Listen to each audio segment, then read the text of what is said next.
A recomendação da OMS de testar todos os doentes. O Brasil atinge 8.000 casos suspeitos. Paciente infectado que desrespeitar a recomendação médica pode ser detido. Brasileiros são proibidos de desembarcar de um navio na Argentina. O Paraguai é mais um vizinho a fechar fronteiras para estrangeiros não residentes. O presidente da Câmara, Rodrigo Maia, defende que o Brasil faça o mesmo. Governos estaduais e prefeituras anunciam medidas de emergência. Alunos de medicina vão se formar sem prova final para combater a pandemia na Itália. A OMS recomenda que pacientes com suspeita de coronavírus não usem o ibuprofeno. O IBGE transfere o censo demográfico para 2021. E a polícia recaptura quase a metade dos presos que ontem fugiram de cadeias de São Paulo.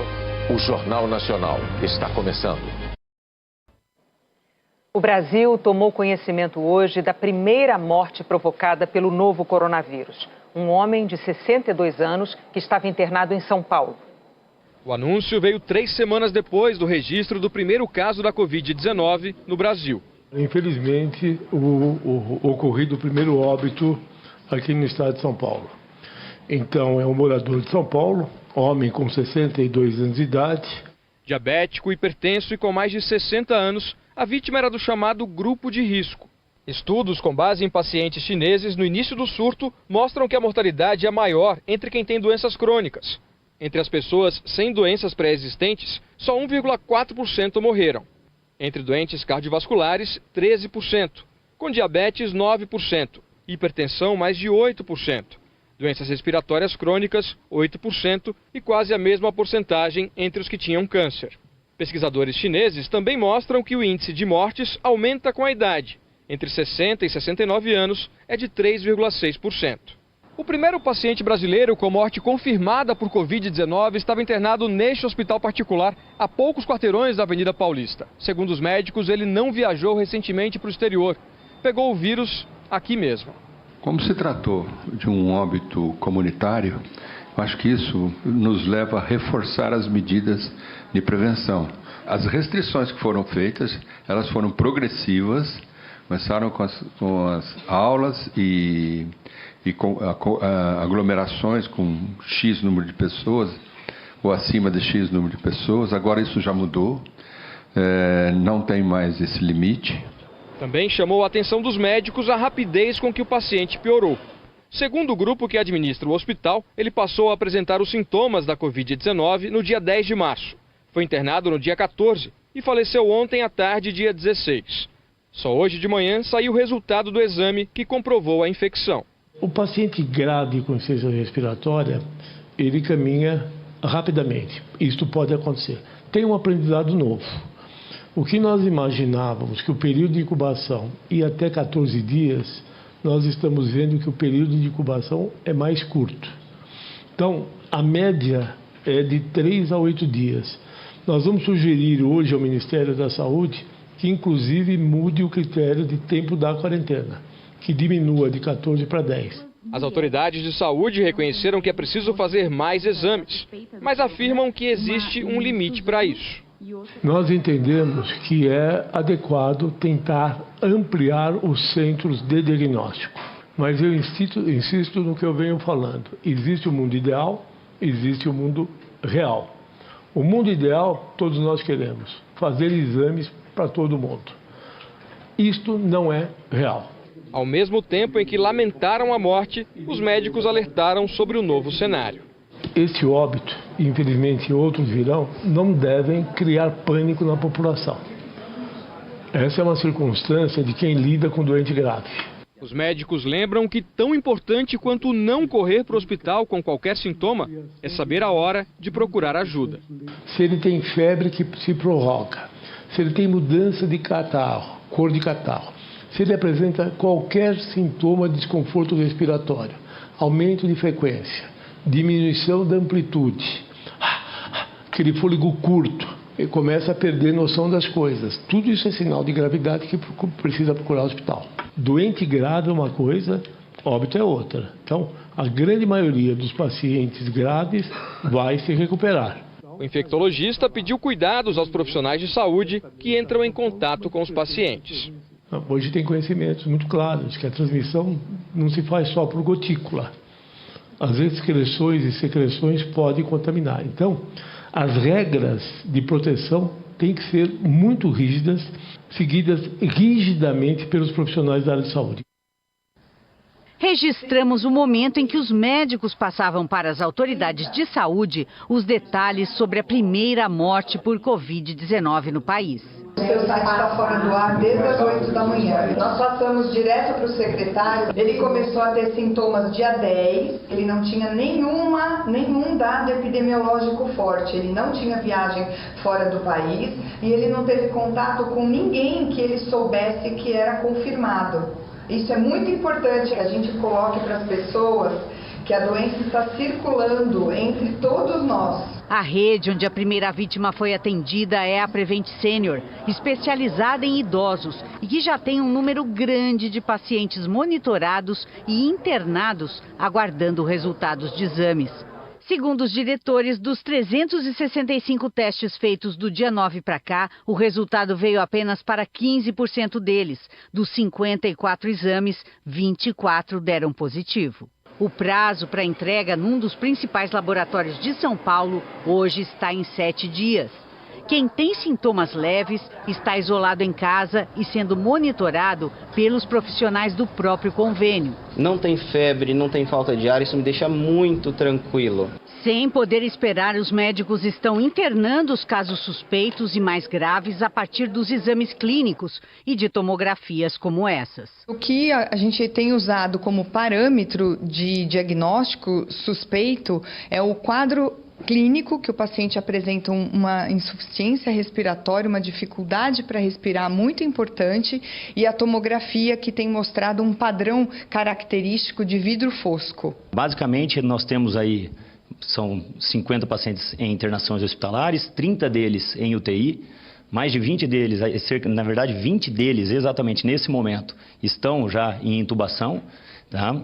E uma característica muito importante é que grande parte desses pacientes que passaram pelos exames estão aguardando o resultado em domicílio em quarentena. Hoje nós temos um hospital dedicado, já estamos preparando mais um hospital da nossa rede de 8 hospitais para poder receber esses pacientes com já agravamento do quadro clínico. Nós temos a confirmação de 6 óbitos, somente um com o Covid-19. Os outros 5 estão com exames radiológicos e os exames clínicos sugestivos de Covid-19, aguardando o resultado do exame. A maior parte dos internados tem mais de 60 anos, mas um dos pacientes tratados na UTI com suspeita da Covid-19 tem 33 anos e problemas respiratórios anteriores. A maioria dos contaminados pelo novo coronavírus terá apenas sintomas leves e nem vai precisar de internação.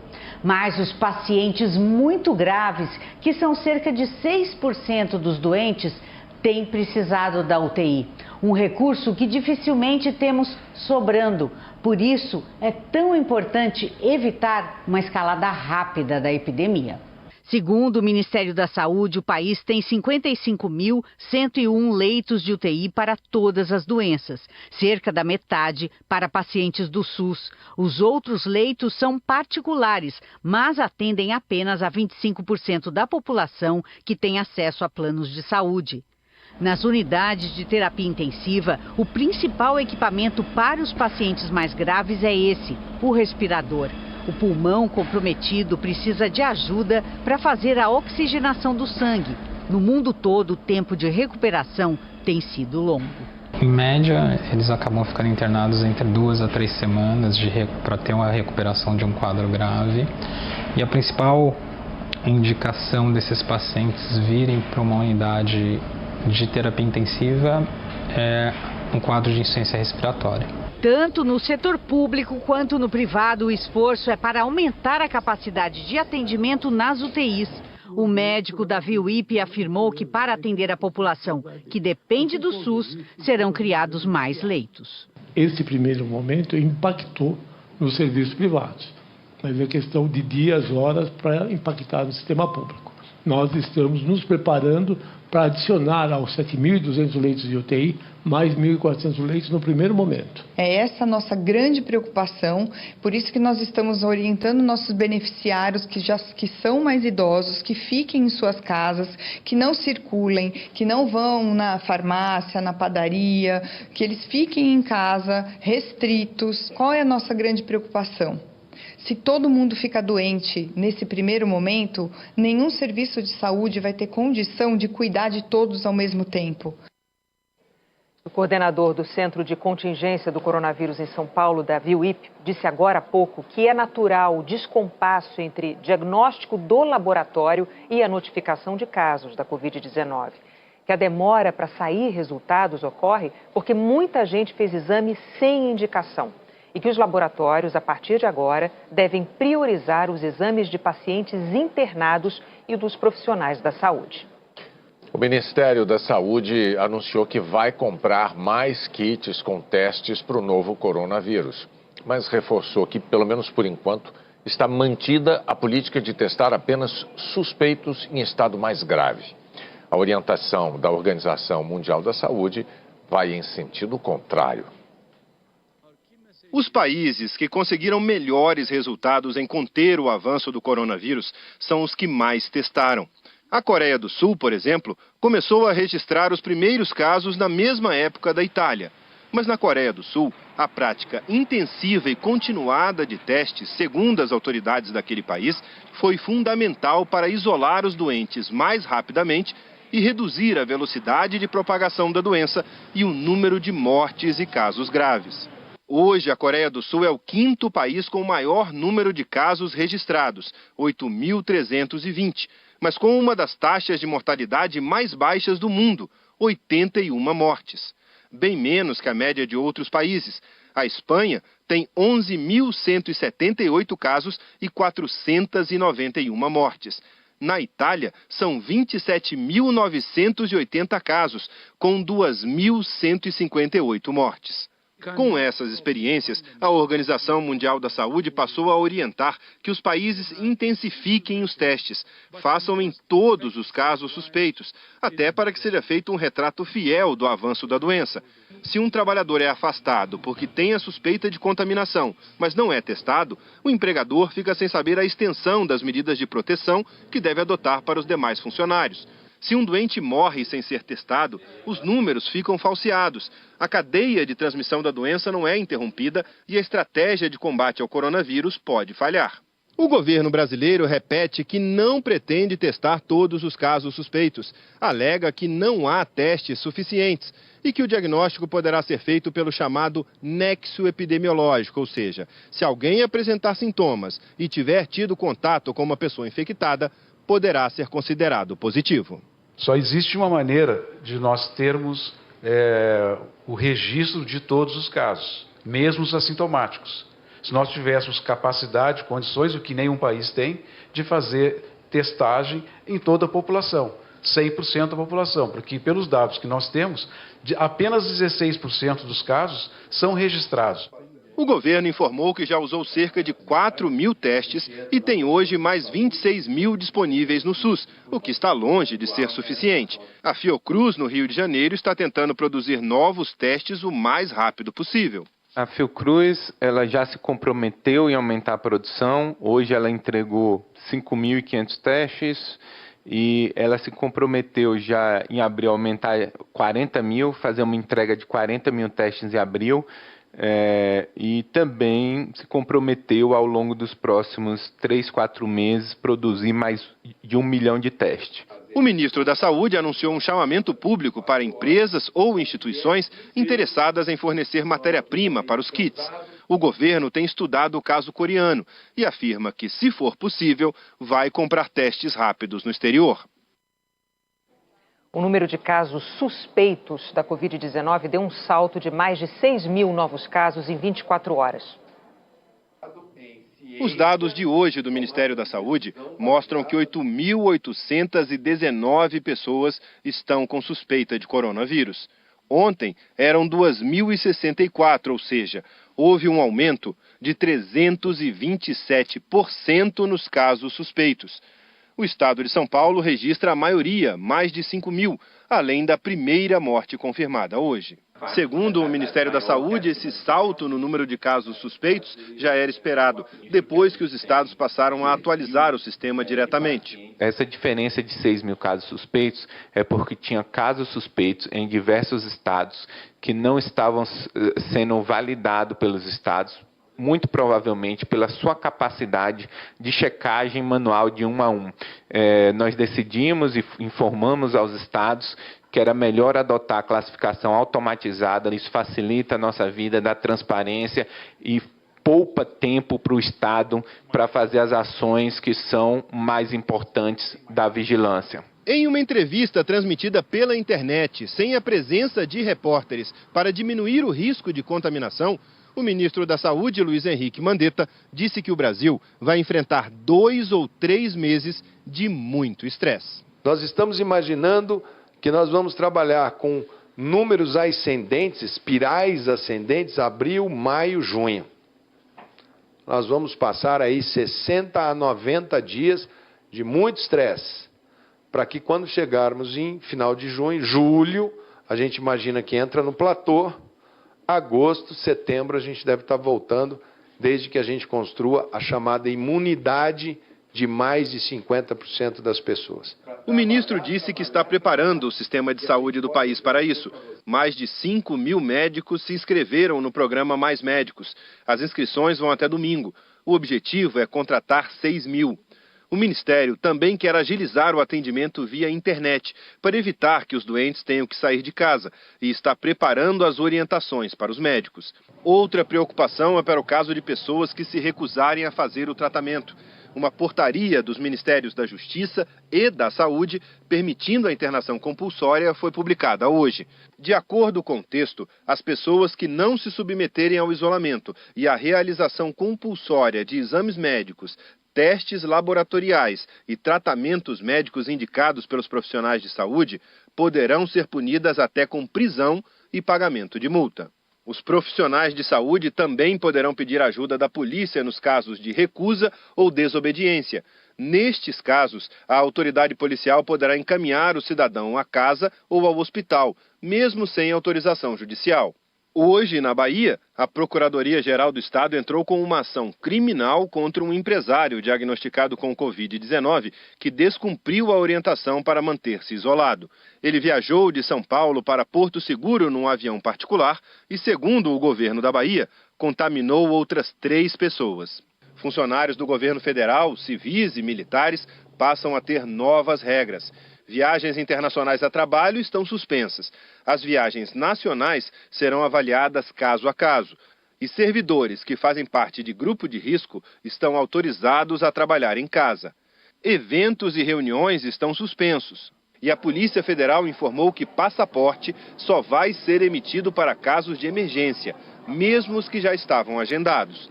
Ao reforçar as ações que estão sendo adotadas, o ministro da Saúde voltou a lembrar uma orientação básica para toda a população. Cuidem dos idosos. Cuidem dos idosos. É hora de filho e filha cuidar de pai, mãe, avó, tia-avó. É preciso ter muito claro que ligar o telefone para perguntar como é que está, mas não levar sistematicamente. Muitas crianças são assintomáticas, elas não desenvolvem nenhuma coriza, não tem uma avó que não coloque um neto no colo e não encha de beijos. Pedir para que elas não os beijem, não os abracem, não dê colo, seria muito duro. Então, conversar, dialogar, procurar proteger. O momento agora é de proteção. Quanto menos idosos nós tivermos com esta gripe, menos pressão nós colocaremos nos leitos de CTI, já que eles, infelizmente, são os que desenvolvem a maior necessidade de cuidado intensivo. O Brasil tem hoje mais de 300 casos confirmados da Covid-19. O Ministério da Saúde confirmou 291. Depois, secretarias estaduais confirmaram mais 55 casos, totalizando 346. num momento em que a epidemia cresce, é fundamental que as pessoas não sobrecarreguem o sistema de saúde, porque a procura pelo atendimento médico tem um momento certo. Com o coronavírus disseminado em boa parte do país, as precauções para evitar a contaminação estão na ponta da língua. Eu não me aproximo, não gosto que chegue perto de mim e me abrace, eu aviso mesmo. Um pouco distante das pessoas, não ficar em lugar que tenha muita gente. Lavando as mãos? Lavando as mãos. E quando a gente acordar se sentindo mal? Já que se estão comparando com uma gripe comum, acho que pode começar a fazer o tratamento em casa. Se permanecer? Se agrave, Aí se for se agravando, procura um posto médico, então a emergência, né? A Lilian está certa. A recomendação é só procurar uma unidade de saúde quando os sintomas do novo coronavírus forem bem claros. Febre, em primeiro lugar, febre alta e tosse seca persistente. Não é acordei hoje com um pigarrozinho, não. Eu estou toda hora tossindo, tá? Se essa febre for muito elevada, se essa tosse for muito intensa, muito persistente, eu acho que essa pessoa deve procurar o hospital. Um outro sintoma é a dificuldade para respirar. Mas os especialistas alertam, se você não tem estes sintomas do novo coronavírus, melhor esperar em casa. Procurar um hospital com febre baixa, coriza, dor de cabeça, por exemplo, é arriscado, porque enquanto aguarda atendimento, você pode ser contaminado. Se eu estou chegando no hospital com um resfriado comum e vou sentar numa sala rodeado de pessoas com Covid, corre o risco de eu sair dali com o meu resfriado e pegar o Covid. Para este outro infectologista, a triagem dos pacientes deve seguir o que foi feito no Rio durante a epidemia de dengue de 2008. O apoio das Forças Armadas, criando tendas ao lado das unidades hospitalares, das emergências e das UPAs, porque você terá um atendimento rápido desses pacientes, os casos graves serão encaminhados para o atendimento internação hospitalar e os casos leves serão encaminhados para casa. E evitaríamos desse paciente entrar na emergência e se misturar com hipertensos, infartados, grupos de risco, e isso pode ser um polo de disseminação da doença para a comunidade. A Secretaria Estadual de Saúde do Rio também está trabalhando para criar um outro tipo de triagem, que seria feita por telefone com uma central de atendimento. A central poderia direcionar o paciente para uma unidade de saúde específica, reduzindo o tempo de espera e o risco de exposição de outras pessoas. E mais um turista do navio de cruzeiro retido no Recife foi infectado pelo novo coronavírus. A estrangeira que não teve a idade divulgada é mulher do primeiro passageiro diagnosticado com a Covid-19. Os 2 canadenses foram para o hospital na semana passada, quando só o homem, de 78 anos, tinha os sintomas da doença. Os outros 609 tripulantes e passageiros seguem sem poder sair do Silver Shadow. Nenhum deles tem sinais do novo coronavírus. A retirada dos estrangeiros do navio já está sendo planejada. 2 aviões fretados pela empresa dona da embarcação vão levá-los para os Estados Unidos e para a Inglaterra.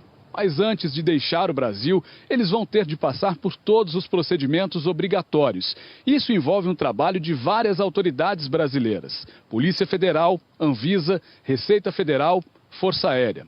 Falta decidir como essas etapas serão cumpridas de maneira segura. O que a gente tenta fazer é expor o mínimo de pessoas nessa operação e garantir que a cidade também não sofra com essa operação.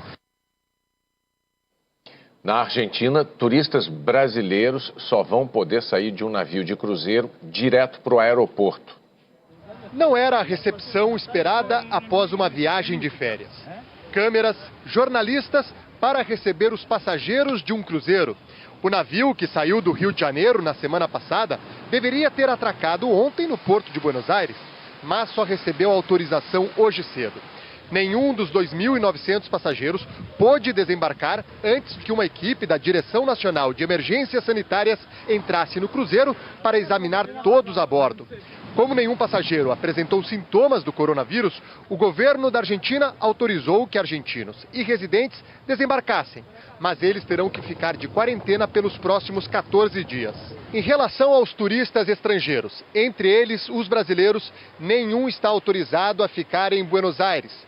Todos só poderão deixar o navio quando apresentarem às autoridades a passagem de volta para casa e vão sair do porto direto para o aeroporto internacional para pegar o voo.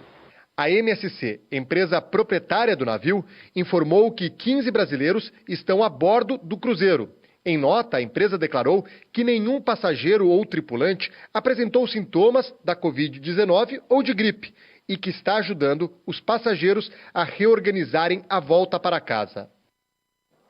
A Prefeitura de São Paulo decretou emergência. O serviço público, por hora, não deve ter tanto público. O acesso às repartições municipais ficou restrito. Neste posto, só entra quem já tinha horário agendado. O Benício não conseguiu ser atendido. Faltou um protocolo de agendamento, né? E aí, por mais que eu tenha numeração e tudo que é preciso para poder realizar o meu atendimento, eles não deixaram eu entrar. Apenas serviços essenciais da Prefeitura serão mantidos. O resto vai ser reduzido ou suspenso. Também para evitar aglomerações, ficarão fechados teatros, centros culturais, bibliotecas e museus municipais. Essas medidas fazem parte do decreto assinado pelo prefeito Bruno Covas, que declara situação de emergência na cidade de São Paulo. A cidade é a que mais tem casos da Covid-19 no Brasil. São 156. A prefeitura vem adotando medidas desde o dia 10 de janeiro.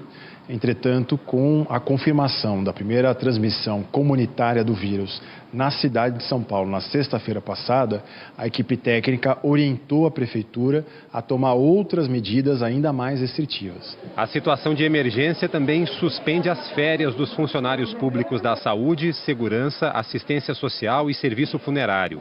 E estabelece que o município precisa aumentar o número de leitos para os casos mais graves. O rodízio de veículos, que é usado para diminuir os congestionamentos, está suspenso. E com menos passageiros nos ônibus, a prefeitura fala em adequar a frota à demanda. Aqui ainda não tem, mas o decreto determina que seja colocado álcool em gel nos ônibus e nos terminais para o uso tanto dos funcionários quanto dos passageiros. Também manda que haja limpeza total dos ônibus, principalmente das barras onde a gente se segura. Assim que eu saio do ônibus, eu já passo álcool gel. E evito o máximo colocar a mão na boca, nos olhos, no nariz, no rosto, coçou, deixa coçar, né? É exatamente isso. E para conter a transmissão do coronavírus, o governo do Rio de Janeiro adotou medidas de restrição de mobilidade. O tempo nublado no Rio de Janeiro ajudou a deixar as praias vazias. Com a visita ao Pão de Açúcar já proibida, restava o Corcovado e muitos turistas foram para lá. Mas durante o dia, o Ministério do Meio Ambiente suspendeu a visitação dos parques nacionais por uma semana, o que incluiu o Parque Nacional da Tijuca, onde fica o Cristo Redentor. No centro do Rio, numa região habitualmente lotada e de comércio popular, as ruas estavam bem mais vazias e os vendedores de braços cruzados. Que o movimento nas ruas está muito menor é bem fácil de notar. O que ainda não se sabe é quanto ele ainda pode diminuir, à medida que mais gente se conscientize da importância de ficar em casa para o bem geral. Embora é claro que para muita gente isso não é uma opção. Para quem se vira vendendo produtos na rua, o impacto é brutal. Seu Felício baixou o preço da pipoca pela metade, sem efeito. Morre do corona ou morre de fome. Hoje de manhã, os BRTs, ônibus que circulam por corredores expressos, estavam lotados. E é exatamente isso que o governo não quer. Um decreto mandou que os ônibus, barcas e trens funcionem apenas com 50% da capacidade de lotação. Como isso será monitorado, ainda não se sabe.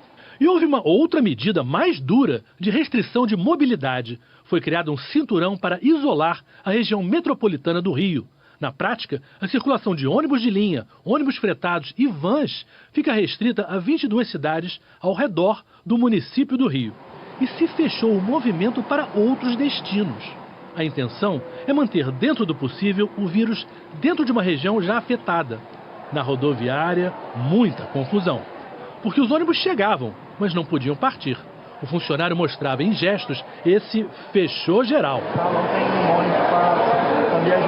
A suspensão do transporte de ônibus de efeito imediato trouxe enormes problemas para pessoas que não moram no Rio e também para os que estão fora querendo retornar. Isso porque algo tão repentino impediu que as pessoas pudessem voltar para casa. Essa senhora, cadeirante, sozinha, gaúcha, como voltar para casa? Estacionada, abandonada numa rodoviária. Tem que fazer o quê? Fazer as coisas organizadas. Tinha que dar pelo menos o dia de hoje até a meia-noite para os carros ir levando quem já estava aí. Não pode abandonar as pessoas assim. A Secretaria Estadual de Transportes afirmou que está avaliando com o governo federal ações necessárias para atender passageiros em situações emergenciais, como essa a gente viu, como tratamento médico também, e que está em contato com as concessionárias dos terminais rodoviários e as empresas de ônibus para ajudar pessoas que queiram voltar para casa. Ainda sobre transportes, a ANTT, Agência Nacional de Transportes Terrestres, recomendou que passageiros gripados usem máscaras daqui por diante. O IBGE transferiu a realização do censo demográfico para o ano que vem. O maior retrato da população brasileira é feito a cada 10 anos desde 1940. É a segunda vez que se altera a data do censo. A primeira foi ainda no governo Collor. O Ministério da Saúde vai usar as verbas do censo no combate ao novo coronavírus.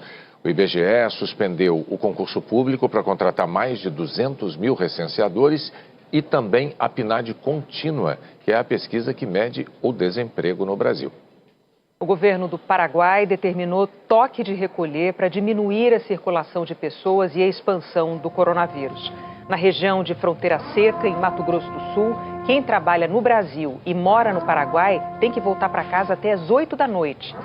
Por Foz do Iguaçu, só entram no Paraguai cidadãos de lá e estrangeiros residentes. Caminhões podem atravessar a fronteira, mas agentes de saúde medem a temperatura dos motoristas. O presidente da Câmara, Rodrigo Maia, defendeu hoje que o Brasil também feche as fronteiras. Um cuidado necessário para entrar na Câmara agora só preenchendo esse formulário, informando se esteve em algum país com transmissão local do novo coronavírus, se teve contato com alguém com a doença ou se apresenta algum sintoma da Covid-19. É uma maneira de deixar as pessoas, não, peraí, eu posso ir tranquilo ainda, porque temos um controle vindo da presidência, né? Mãos, canetas, tudo é higienizado depois com álcool em gel.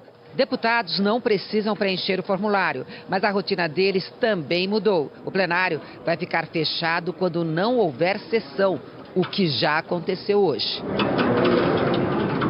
Plenário fechado? Isolado. Esse deputado não sabia, mas não reclamou. Estamos nos adaptando a essa atividade, cumprindo as regulamentações.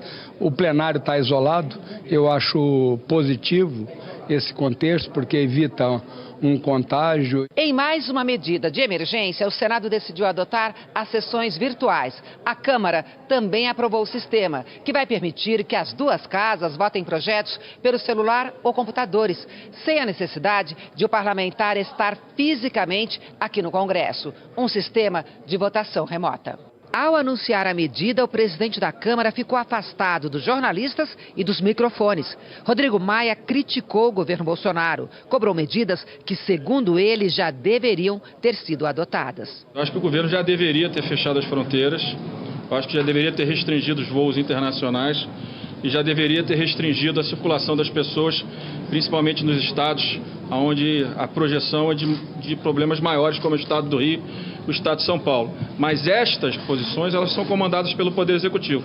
Rodrigo Maia disse ainda que mesmo com as restrições de circulação na Câmara e com votação remota, o Congresso não vai parar. O Congresso brasileiro fechou só na ditadura, não vai fechar mais.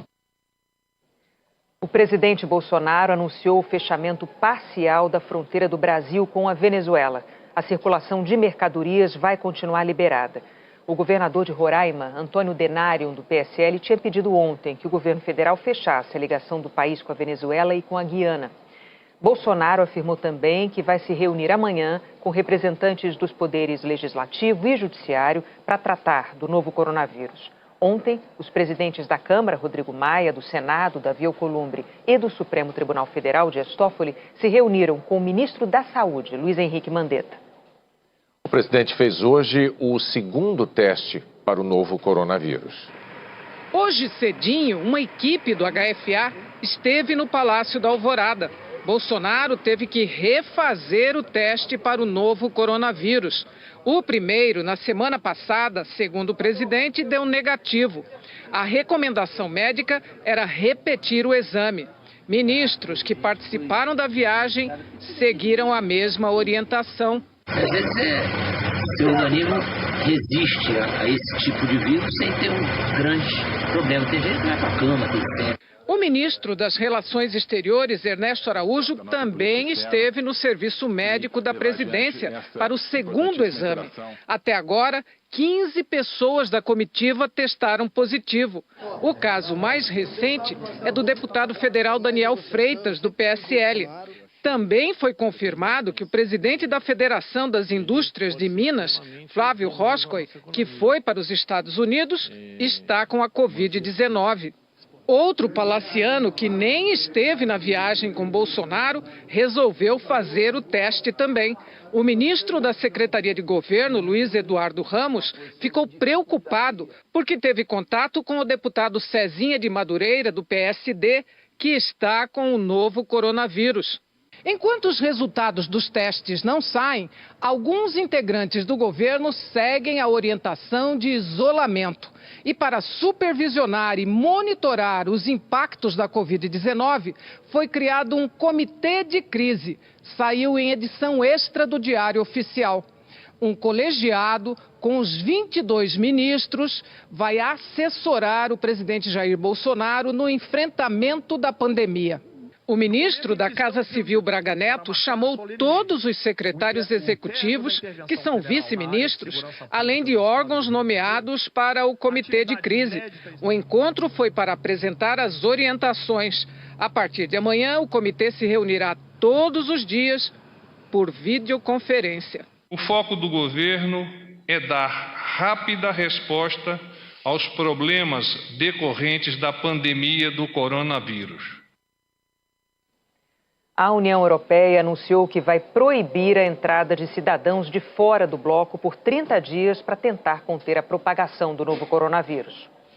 Depois de uma videoconferência entre os líderes europeus, a primeira-ministra Angela Merkel disse que a Alemanha vai colocar a restrição em vigor imediatamente. Deutschland wird das sofort. Outros 25 países da União Europeia, além de Islândia, Liechtenstein, Noruega e Suíça, ainda precisam fazer o mesmo. A proibição de viagem não se aplica a parentes de cidadãos europeus, residentes, trabalhadores que moram perto de fronteiras, diplomatas e profissionais da saúde. O inimigo é o vírus e agora temos que fazer o possível para proteger nosso povo e nossas economias, disse a presidente da Comissão Europeia. Os países vão ter que criar faixas rápidas nas fronteiras para não atrapalhar a circulação de mercadorias. Hoje, a reintrodução de controles provocou filas longas em diversos países. Na França, controle também nas ruas. Quem não apresentar uma boa razão para sair de casa pode levar uma multa equivalente a quase R$750. Hoje foi a vez de a Bélgica também restringir o movimento de pessoas, assim como a França, a Espanha e a Itália fizeram antes. A Organização Mundial da Saúde confirmou que 2 funcionários estão com a Covid-19 e agora a maioria trabalha de casa. Para evitar os riscos de contágio, desde sexta-feira, as coletivas de imprensa são exclusivamente via internet. Na entrevista de hoje, o diretor do braço europeu da OMS destacou que vivemos um momento sem precedentes e ressaltou a importância do trabalho dos jornalistas para o sucesso do combate à pandemia.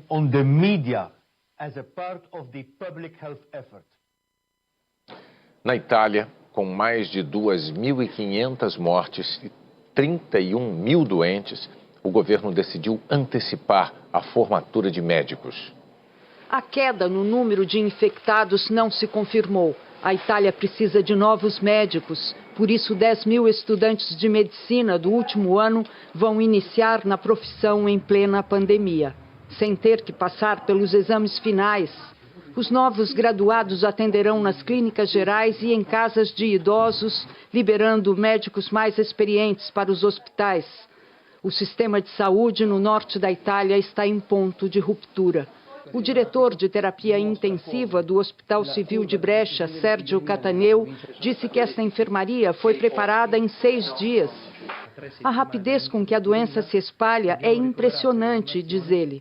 1.200 pacientes. Em 3 semanas, tivemos que colocar 1.200 pacientes em terapia intensiva só na Lombardia. Uma nova UTI está sendo montada no pavilhão de exposições de Milão. E em Roma, o pequeno Hospital Columbus recebeu os primeiros pacientes transferidos da Lombardia. Ontem, 8 mil pessoas foram denunciadas por sair de casa sem motivo e o governo endureceu ainda mais as restrições.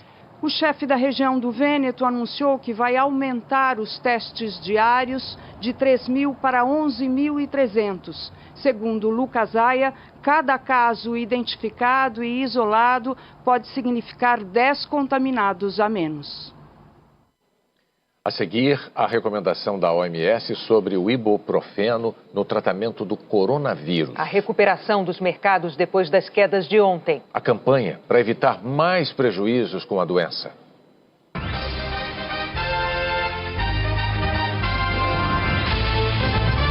Organização Mundial da Saúde recomendou hoje que pacientes com suspeita de infecção pelo novo coronavírus não devem usar ibuprofeno. Em um estudo publicado na Lancet, uma das principais revistas científicas do mundo, pesquisadores analisaram pacientes chineses, diabéticos e hipertensos que tiveram a Covid-19. Durante o estudo, eles levantaram a hipótese de que o ibuprofeno poderia deixar as células do pulmão mais vulneráveis, facilitando a multiplicação do vírus nesses pacientes, o que poderia piorar o quadro. Com base na pesquisa, o ministro da Saúde da França pediu durante o fim de semana que as pessoas não usassem o medicamento. Hoje foi a vez de a Organização Mundial de Saúde recomendar que quem estiver com os sintomas do novo coronavírus não use o ibuprofeno, mas só nesses casos. O ibuprofeno é um remédio analgésico e anti-inflamatório para combater a febre e a dor. Ele é mais usado em países como os Estados Unidos, já que no Brasil a dipirona e o paracetamol são mais populares. E são esses os medicamentos recomendados pelos médicos para substituir o ibuprofeno em casos suspeitos e confirmados do novo coronavírus. Este infectologista, que faz parte do Comitê de Combate ao Novo Coronavírus em São Paulo, também alerta para o risco do uso dos corticoides em pacientes com sintomas da doença. Muita gente que quando tem aí um resfriado ou um quadro de gripe usa corticoide mesmo em casa sem recomendação médica. Então, neste momento, o que a gente tem recomendado aí por causa dos estudos é não usar o corticoide, porque o corticoide não mostrou nenhum benefício e, pelo contrário, ele pode piorar.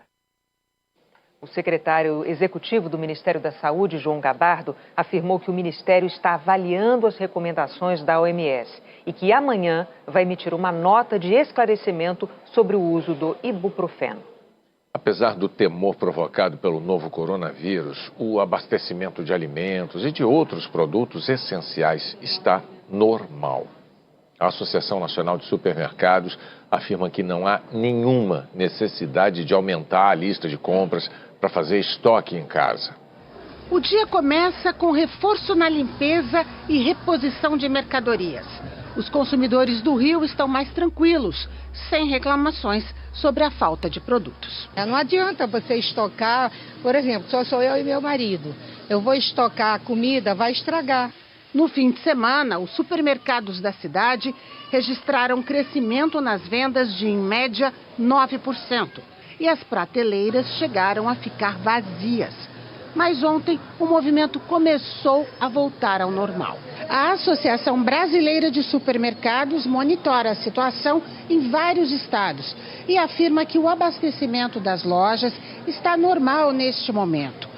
Os donos de supermercados reforçam o aviso de que não há motivo para estocar produtos em casa. Não há nenhum motivo para uma corrida desenfreada para as lojas, porque nós supermercadistas estamos preparados para atender essa demanda. Entre os itens que tiveram um consumo acima do normal, comida congelada e sucos. Alguns produtos da cesta básica, como arroz e feijão. Artigos de higiene e limpeza também estão sendo mais procurados. Papel higiênico tem várias marcas, papel toalha também. E os demais produtos não vi nenhuma falta. Já o álcool em gel está difícil de encontrar nas farmácias e nos mercados. O único produto que nós temos alguma dificuldade em reabastecer é o álcool em gel. As lojas estão amanhecendo com o produto, mas ele não suporta essa demanda bastante elevada nesse período. Quando ele aparece, a quantidade por freguês é limitada em alguns lugares. Esta fábrica no interior de São Paulo contratou mais funcionários.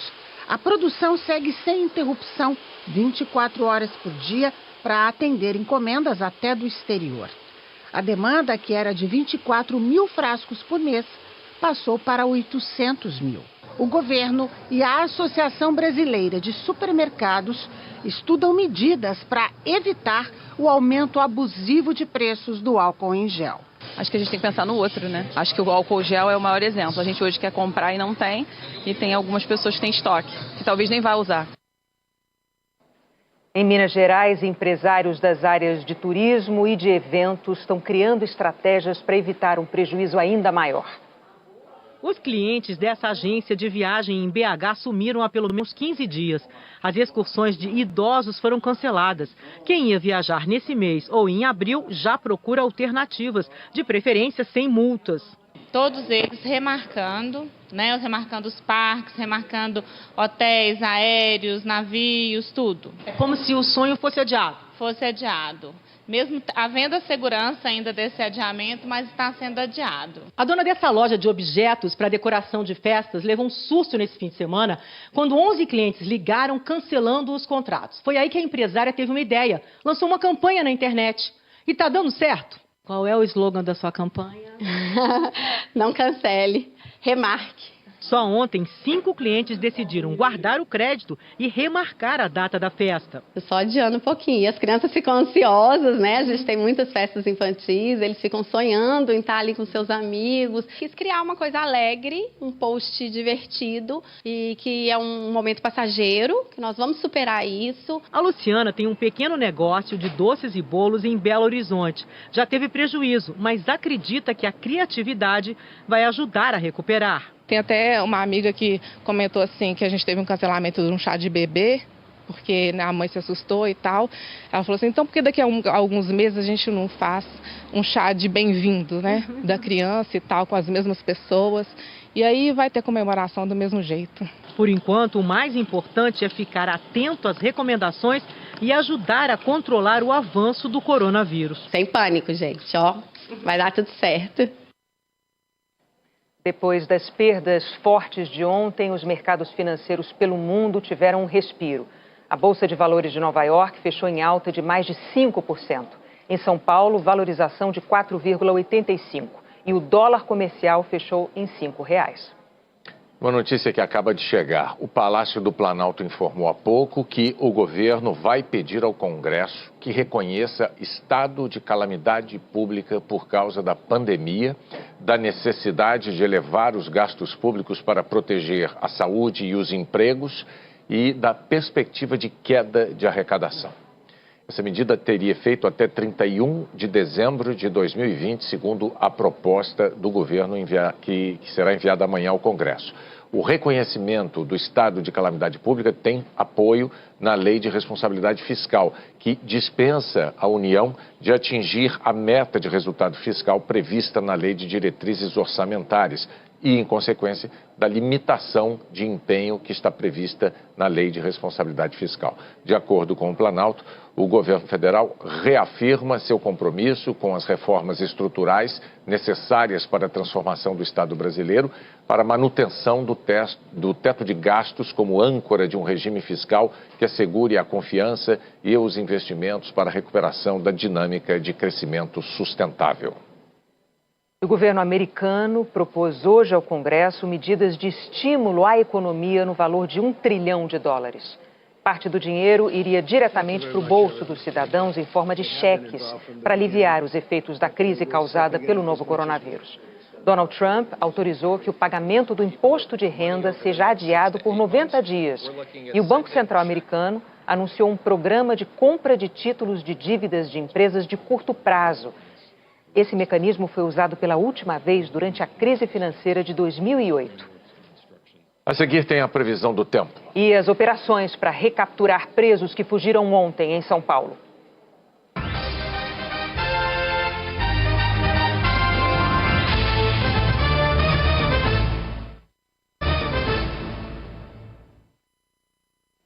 A polícia de São Paulo recapturou 611 dos quase 1.400 presos que fugiram ontem. A noite passada foi de cercos a presídios e buscas a presos fugitivos no interior e no litoral de São Paulo. As rebeliões aconteceram em prisões onde os detentos cumprem um regime semiaberto. Podem sair durante o dia para trabalhar e voltar à noite para dormir. Em Mongaguá, no litoral sul, enquanto 9 agentes eram feitos reféns, 563 presos fugiram pela porta da frente do Centro de Progressão Penal. Votar segunda-feira, hein? Hoje de manhã, a penitenciária estava cercada e chegavam presos recapturados. Em Porto Feliz, no interior do estado, os presidiários começaram uma rebelião e atearam fogo num canavial atrás da prisão para distrair a vigilância. 594 fugiram. De madrugada, fugitivos sequestraram este ônibus usado por trabalhadores rurais. Os presos se espalharam por algumas cidades. A polícia recapturou 2. Em Tremembé, no Vale do Paraíba, detentos incendiaram outra cadeia. Destruíram algumas alas. 218 presos fugiram. Não houve reféns. E em Sumaré, na região de Campinas, 4 presos fugiram antes do prédio ser cercado pela polícia. A única penitenciária onde a polícia não registrou fugas foi em Mirandópolis, mas os presos destruíram parte da cadeia. Hoje, em todo o estado de São Paulo, deveriam ser liberados cerca de 34 mil presos, todos do regime semiaberto. Seria a primeira de 4 saídas temporárias previstas para esse ano. Só que ontem, o Tribunal de Justiça do Estado atendeu ao pedido da Secretaria da Administração Penitenciária e suspendeu o benefício. A alegação foi o risco de os presos voltarem para as prisões com o coronavírus. O interesse coletivo precisa se sobrepor ao interesse individual. Entre contaminar uma população de 230 mil presos, mais 35 mil servidores, mais visitação, naturalmente que tivemos que fazer a opção menos traumática para todos. A Secretaria da Administração Penitenciária informou que até o início da noite, dos 1.379 fugitivos, a polícia recapturou 611. Como punição, eles devem voltar ao regime fechado. Automaticamente, perdem o direito às próximas saídas temporárias. E a Justiça de Minas Gerais e o governo do estado decidiram mandar para prisão domiciliar os detentos dos regimes aberto e semiaberto que não cometeram crimes graves. A medida também vale para os que não pagaram pensão alimentícia e para os que estão no grupo considerado de risco para o coronavírus, como os de mais de 60 anos de idade e os com problemas crônicos de saúde. Também hoje, o Conselho Nacional de Justiça recomendou aos tribunais de justiça que suspendam por 90 dias as audiências de custódia. Elas servem para os juízes verificarem se houve abuso nas prisões em flagrante. A Polícia Federal cumpriu hoje mandados de busca e apreensão na casa do governador do Tocantins, Mauro Carlesi, do Partido Democratas, na sede do governo e na Assembleia Legislativa. A operação investiga desvio de dinheiro público em campanhas eleitorais por meio da contratação de servidores fantasma. O governador prestou depoimento no gabinete dele, no Palácio Araguaia. Em nota, o governo do Tocantins declarou que não existem servidores fantasma na atual administração. Hora de falar da previsão do tempo. A Anne Lotterman tem um alerta para os gaúchos, né, Anne? Boa noite. É isso, Renata. É um alerta em tom de alívio também, viu, Renata? Boa noite para você, para o Bonner. Boa noite a todos.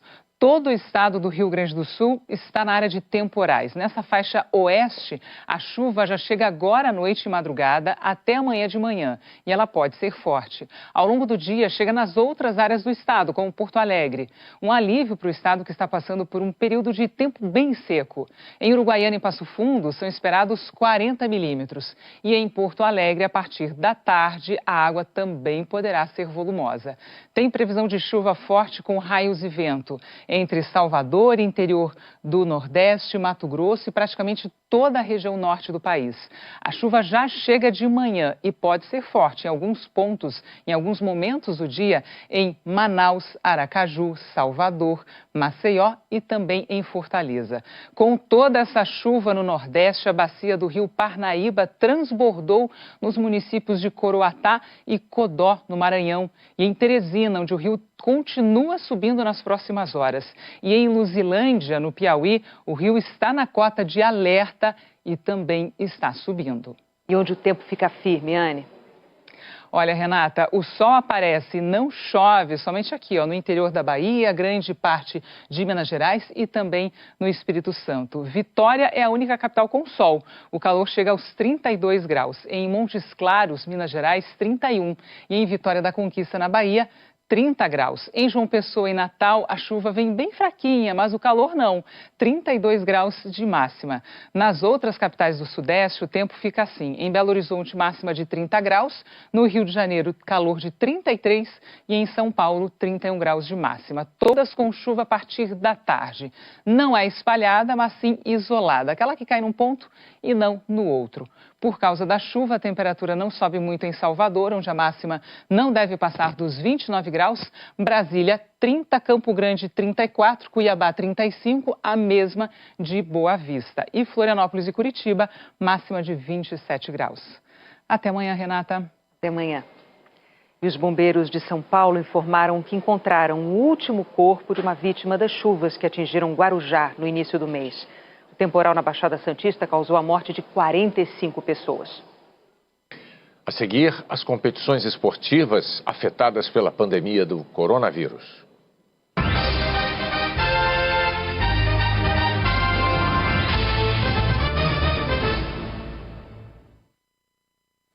A Confederação Sul-Americana de Futebol transferiu a Copa América para o ano que vem.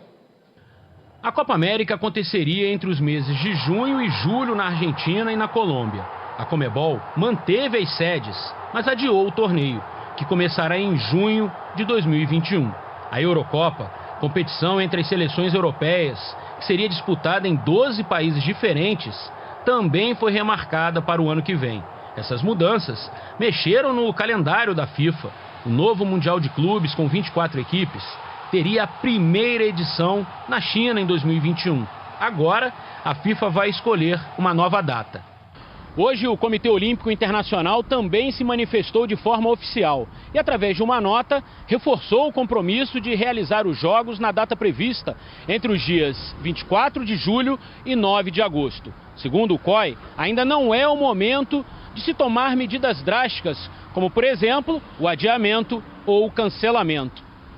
Como apenas 57% das vagas olímpicas estão preenchidas até o momento, o comitê anunciou que as federações vão adaptar os critérios de classificação para as vagas restantes.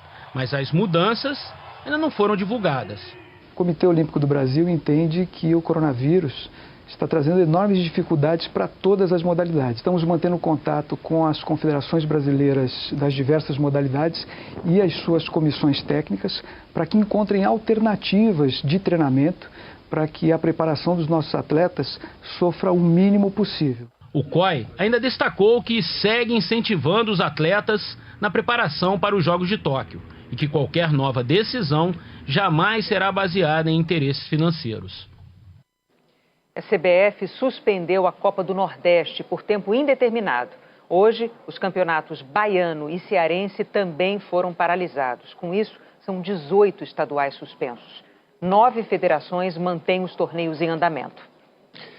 E uma última informação. O presidente da Câmara comentou agora há pouco a decisão do governo federal de pedir a decretação de estado de calamidade pública por causa do coronavírus. O deputado Rodrigo Maia disse que esse pedido vai na linha daquilo que ele tem defendido, de que essa crise não será superada sem a participação do Estado brasileiro. E essa mensagem, segundo Rodrigo Maia, se aprovada na Câmara e no Senado, vai garantir a abertura do espaço fiscal para que o governo possa intervir com mais tranquilidade nas próximas semanas, tanto na saúde como na economia e na área social. Você vai ter os detalhes e outras notícias logo mais no Jornal da Globo, que hoje é depois de Fora de Hora. Boa noite. Boa noite e até amanhã.